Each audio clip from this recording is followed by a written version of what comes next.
विस्तारानं। मुंबईतल्या बहुप्रतीक्षित बीडीडी चाळ पुनर्वसन प्रकल्पातल्या 556 सदनिकांचं आज मुख्यमंत्री देवेंद्र फडणवीस यांच्या हस्ते वितरण करण्यात आलं। मुख्यमंत्र्यांनी 16 सदनिकाधारकांना प्रतिकात्मक स्वरूपामध्ये चाव्यांचं वाटप केलं। याआधी मुख्यमंत्री देवेंद्र फडणवीस, उपमुख्यमंत्री एकनाथ शिंदे आणि उपमुख्यमंत्री अजित पवार यांनी या प्रकल्पाची प्रत्यक्ष पाहणी केली। महायुती सरकारच्या इच्छाशक्तीमुळे सर्वसामान्य मुंबईकरांना हक्काचं घर मिळालं आहे, असं मुख्यमंत्री देवेंद्र फडणवीस यांनी म्हटलं आहे। गेली 20 ते 25 वर्ष पुनर्विकासाच्या प्रकल्पांबाबत केवळ बोललं गेलं, मात्र महायुती सरकार आल्यानंतर त्यावर ठोस अंमलबजावणी झाली। आज हा अत्यंत ऐतिहासिक आणि आनंदाचा दिवस प्रत्यक्षात साकारला गेला आहे, असं त्यांनी सांगितलं। पाहुयात याच कार्यक्रमाचं थेट प्रक्षेपण। गृहनिर्माण मंत्री म्हणून त्या ठिकाणी पुन्हा संधी मिळाली, पुन्हा मी बैठका घेतल्या, त्यातल्या काय अडचणी होत्या त्या दूर केल्या, त्या सगळ्या अडचणींवर मार्ग काढला आणि शिंदे साहेबांनी देखील त्या ठिकाणी सांगितलं की आपल्याला हे वेगाने करायचं आहे। त्याच्यामुळे जी काही त्याच्यामध्ये आपल्याला काही अधिकता करायची असेल, काही म्हणाला 2 पैसे जास्त खर्च करावे लागले तरी त्याच्याकडे दुर्लक्ष करा, पण हे काम आपल्याला वेगात केलं पाहिजे आणि अत्यंत वेगाने त्या कामाची सुरुवात आपण केली। आणि आज मला अतिशय आनंद आहे की जवळपास 550-560 लोकांना आपण या ठिकाणी चाव्या देतो। नोव्हेंबरमध्ये दुसरी डिलिव्हरी करू, डिसेंबरमध्ये तिसरी डिलिव्हरी करू आणि एकूण एकट्या वरळीच्या साईटवर मला वाटतं जवळपास 9-9.5 हजार लोकांना या ठिकाणी आपण घरं देणार आहोत आणि एकूण 14,000 लोकांना आपण ही घरं या ठिकाणी देणार आहोत। मला खरं म्हणजे आता बोरीकर या ठिकाणी आहेत, या सगळ्या प्रवासामध्ये त्या काळामध्ये माझे खासगी सचिव होते बोरीकर, त्यामुळे त्यांचे अतिशय जवळून संबंध त्याही काळामध्ये या संपूर्ण प्रकल्पाशी आला होता। पण मला असं वाटतं की हा संपूर्ण प्रकल्प करत असताना अनेक लोकांनी त्याच्यामध्ये खूप हातभार लावलेला आहे, अनेक लोकांनी मदत केली आहे।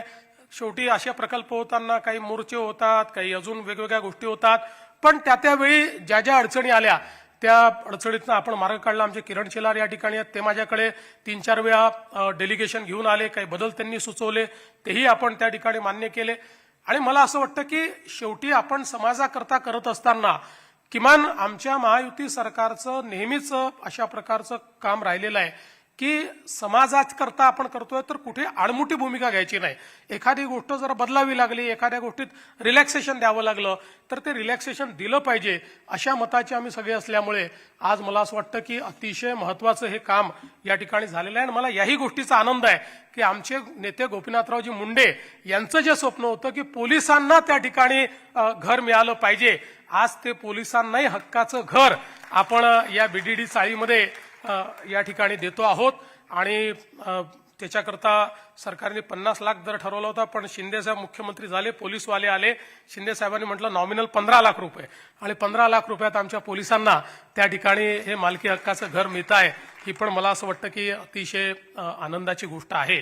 आज खरं तर आपण बघितलं तर ही एक आपल्याला या संपूर्ण बीडीडी चाळीमुळे एक नवीन पद्धती लक्षात आली की आपण अशा प्रकारचा पुनर्विकास हा केवळ विकासकाच्या अंगावर टाकून चालणार नाही, हा आपण करू शकतो। आज बीडीडीत आपण अनेक लोकांना भाडी ॲडव्हान्समध्ये दिली तर लोकांनी देखील सहकार्य केलं, लोकांनी ते खाली केलं, बिल्डर भाडेही देत नाहीत, अनेक वेळा अनेक अडचणी तयार करतात। आणि म्हणून मग आता या पॅटर्नवर मुंबईमध्ये जो खरा मुंबईकर आहे, आमचा मूळ मुंबईकर आहे, 3-3 पिढ्यांपासून राहतो, त्याला कुठेतरी तो नाला सोपाऱ्याला राहायला चाललाय, तो कुठेतरी अजून ठाण्याच्या पलीकडे राहायला चाललेला आहे, तो कर्जतला राहायला चाललेला आहे, असं न करता आमच्या सरकारने कायम ही भूमिका ठेवली की या मुंबईकराला या मुंबईमध्येच घर मिळालं पाहिजे, त्याच्या हक्काचं घर आहे, त्याच्या श्रमांवर ही मुंबई उभी राहिलेली आहे, त्यांनी कुठेतरी जायचं आणि धनदांडग्यांनी येऊन राहायचं असं चालणार नाही, अशा प्रकारचा निर्णय आपण केला। आज आपण पाहू शकतो अभ्युदय नगर सारखा आपला अतिशय जुना सगळा मराठी माणसाचा जो सगळा भाग आहे, आता त्याच्या रिडेव्हलपमेंटला आपण या ठिकाणी मान्यता दिली, त्याचे टेंडर्स आपले चाललेले आहेत, जीटीबी नगरचे टेंडर्स आपले झालेले आहेत, आता पीएमजीपी अंधेरीचा देखील आपण निर्णय त्या ठिकाणी करतो आहोत। वेगवेगळ्या जवळपास या ठिकाणी म्हाडाच्या ज्या 56 वसाहती आहेत, या वसाहतींमध्ये अनेक अशा प्रकारच्या जुन्या ज्या वसाहती आहेत त्याला या पद्धतीने रिडेव्हलप करण्याचं काम आपण करतो आहोत। आता सीएनडीचा एक नवीन आपण त्या ठिकाणी पद्धती आणली आहे, ज्या पद्धतीतनं वेगवेगळ्या प्रकारे ही जी काही विकासाची व्यवस्था आहे ती आपण उभी करतो आहोत। या व्यवस्थेमध्ये एकच सगळ्यात महत्त्वाचा फायदा हा आहे की सरकार हे नफ्याकरता करत नाही. सरकार कुठेतरी सामान्य माणसाला घर मिळालं पाहिजे याकरता या ठिकाणी अशा प्रकारचं काम करते. आणि म्हणूनच मला असं वाटतं की या अशा प्रकारच्या सगळ्या प्रकल्पांमध्ये चांगल्या प्रकारचा एक सहभाग आणि चांगल्या प्रकारचं यश हे आपल्याला मिळत आहे. धारावीच्या संदर्भात देखील आपल्याला कल्पना आहे की अनेक वर्ष म्हणजे कधीतरी पंतप्रधान राजीव गांधी आले होते त्या काळामध्ये धारावीच्या संदर्भात राजीवजींनी सांगितलं आणि आम्ही आता पुनर्विकास करणार अशा प्रकारचा विषय झाला, पण काही त्याच्यामध्ये झालं नाही. पण आपण 2014 मध्ये सरकार आल्यानंतर धारावीच्या संदर्भातले सगळे निर्णय घेतले, त्याचं टेंडर केलं. मग ते टेंडर मध्यंतरीच्या आघाडी सरकारने रद्द केलं. ठीक आहे, त्याचे काय कारण असतील. पुन्हा शिंदे साहेब आले, पुन्हा आपण नव्याने त्याचं वर्किंग केलं, पुन्हा टेंडर केलं. आज धारावीचं रिडेव्हलपमेंट आपण सुरू केलंय. आणि आपण विचार करा, आज जर महाराष्ट्राचा विचार केला तर महाराष्ट्रामध्ये बोटावर मोजणारे 3 किंवा 4 शहरं अशी आहेत की जे 10 लाखाच्या वर पॉप्युलेशनचे शहर आहेत. आणि एकटं धारावी जे आहे हे 10 लाखाच्या वरच्या पॉप्युलेशनचं किंवा तेवढ्या पॉप्युलेशनचा अशा प्रकारचं तो एक ॲग्लोमरेशन आहे किंवा एक स्लम आहे. आज त्याचा पुनर्विकास करणं म्हणजे अक्षरशः एक नवीन शहर बसवणं आहे. आणि अतिशय चांगल्या पद्धतीने आणि धारावीचा पुनर्विकास करताना आम्ही हा निर्णय केला की पात्र अपात्र विषयच ठेवायचा नाही. कारण शेवटी इतक्या मोठ्या प्रमाणात अपात्रांना जर आपण काढलं, कुठेतरी जाऊन झोपडपट्टीच बसवणार, त्यापेक्षा त्यांना आपण कोर्टाची अडचण होती तर कोर्टातनं मार्ग काढून त्यांनाही आपण रेंटल हाऊसिंगमध्ये घर देऊ आणि 12 वर्षाने ते घर त्यांच्या नावाने करू. अशा प्रकारे सर्वांना पात्र करून आज धारावीचं काम आपण सुरू करतो. आणि धारावीमध्ये सगळ्यात महत्वाचं हे आहे की जो पात्र आहे त्याला त्याच ठिकाणी पूर्ण आपण त्याचं पुनर्वसन करतोय, त्याला चांगल्या प्रकारे त्या ठिकाणी सगळ्या सुविधा देतो. आणि या सगळ्या सुविधा देताना धारावीचा विचार आम्ही या प्रकारे केला की धारावी ज्यावेळेस त्याचा पहिला प्लॅन आपण घेऊन बसलो होतो त्यावेळेस मी सांगितलं की धारावीला केवळ एक झोपडपट्टी समजू नका. धारावी हे आर्थिक विकासाचं केंद्र आहे. ज्या प्रकारच्या आर्थिक गतिविधी धारावीमध्ये चालतात त्या कदाचित कुठल्या एखाद्या इंडस्ट्रीयल क्लस्टरमध्ये देखील चालत नाही. धारावीमध्ये चालणारं चामड्याचं काम, तिथलं पॉटरीचं काम, तिथलं खाद्य संस्कृतीचं काम, तिथे वेगवेगळ्या प्रकारच्या आर्टिफॅक्ट्सचं काम हे इतक्या मोठ्या प्रमाणात धारावीमध्ये होतं की ते जर आपण त्या ठिकाणी त्याचं जे काही एक नेचर आहे ते जर आपण बदललं आणि याला नुसतं लोकांना घरं देतो म्हणून सांगितलं, धारावी कधीच यशस्वी होणार नाही. या घरांसोबत त्यांचा व्यवसाय जोडला, या घरांसोबत त्यांची जी कलाकारी आहे ती सगळी जुडलेली आहे, त्यांच्यातला जो काही व्यवसाय आहे तो त्याच्याशी जुडलेला आहे. आणि म्हणून त्याकरता इथेच आपल्याला चांगल्या व्यवस्था उभ्या कराव्या लागतील. इथे जर चांगलं लेदरचं काम होतं तर लेदरची सगळी व्हॅल्यू चेन ही तिथे तयार करावी लागेल. आणि हे केल्यानंतर 5 वर्षापर्यंत त्यांच्याकडनं कुठले टॅक्सेस आपण घ्यायचे नाहीत, त्यांना मोफत अशा पद्धतीनं त्या ठिकाणी म्हणजे आपला जो काही त्या ठिकाणी जीएसटी वगैरे त्यातनंही सूट द्यायची अशा प्रकारचा निर्णय आम्ही केला.